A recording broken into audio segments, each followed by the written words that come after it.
नमस्कार, तुम्हा सर्वांचं खूप खूप स्वागत आहे तुमच्या लाडक्या चॅनलमध्ये, ज्याचं नाव आहे गोवा कोकणी तडका। आज आपण करणार आहोत आवळ्यांचा मुरंबा। त्यासाठी लागणारे साहित्य आहे हे आपण आवळे घेतलेले होते, जे स्वच्छ मिठाच्या पाण्याने मी धुवून घेतले होते आणि त्याच्यामध्ये गूळ मिक्स करून ठेवला होता। म्हणजे जेवढे आपल्या वजनी आवळे असतील, इथे मी 1 किलो आवळे एवढे घेतलेले होते, तेवढाच गूळ 1 किलो एवढा गूळ मी ह्याच्यामध्ये मिक्स करून 10 मिनिटं आधी ठेवलेला होता। आणि हे आपण आवळे शिजवून घेतलेले नाही आहेत, आपल्याला हे फक्त पाण्याने धुवून त्याचे काप करून आपण गूळ मिक्स करून तो ठेवायचा आहे 10 मिनिटं। यासाठी ठेवायचा आहे कारण की त्यामुळे रस निर्माण होतो आणि त्याच्यामध्ये हे आवळे शिजण्यासाठी आपल्याला मदत होते। तर आता आपण गॅस चालू करून हे फक्त शिजत ठेवायचे। याआधी मी हे आवळे वाफवून वगैरे काही घेतलेले नव्हते, फक्त पाण्याने धुवून त्याचे काप करून घेतलेले होते आणि आपल्याला आता हे शिजवत ठेवायचे।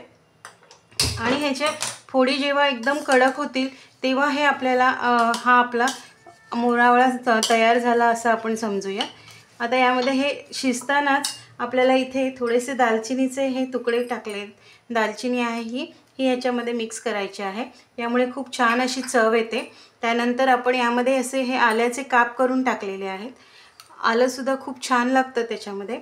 असं हे सगळं मिक्स करून आपल्याला फक्त शिजवत ठेवायचं आहे, बाकीचं आपलं काहीच नाही। ह्याच्यामध्ये खूप सोप्या पद्धतीने आपण हे लोणचं तयार करणार आहोत। अगदी पटकन हे लोणचं होतं आणि चवीला सुद्धा खूप छान असं लागतं हे। तुम्ही पाहू शकता आता आपला गुळाचा पाक तयार झाला आहे आणि ह्या फोडी सुद्धा आता त्याच्यामध्ये शिजल्या आहेत बऱ्यापैकी। हे मधनं चेक करायला लागेल आपल्याला। हा पूर्ण हे जे पाणी आहे आपल्याला दिसतं ते पूर्णपणे आटवायचं आहे आपल्याला आणि ते आटल्यानंतर हे अशा फोडी ह्या ज्या नरम दिसत आहेत त्या कडक होतात, तेव्हा समजायचं की आपलं लोणचं तयार झालेलं आहे। आणि हे जे आल्याचे काप आहेत ते मी 1 किलो आवळे आणि 1 किलो गूळ यासाठी मी एवढी वाटी भरून हे आल्याचे काप घेतलेले होते आणि या आकाराचे दालचिनीचे 15 ते 20 असे मी तुकडे यामध्ये टाकलेले होते। खूप छान असा फ्लेवर येतो त्या। तुम्ही ते पाहू शकता हे लोणचं आता आपलं तयार आहे। अशा फोडी ह्या कडक व्हायला पाहिजेत, अगदी मऊ आपल्याला फोडी ठेवायचे नाही आहेत। फोडी कडक यासाठी करायचे आहेत की ते लोणचं आपलं वर्षभर टिकतं आणि चव सुद्धा खूप छान लागते। तुम्ही नक्की ट्राय करा, तुम्हाला नक्कीच आवडेल।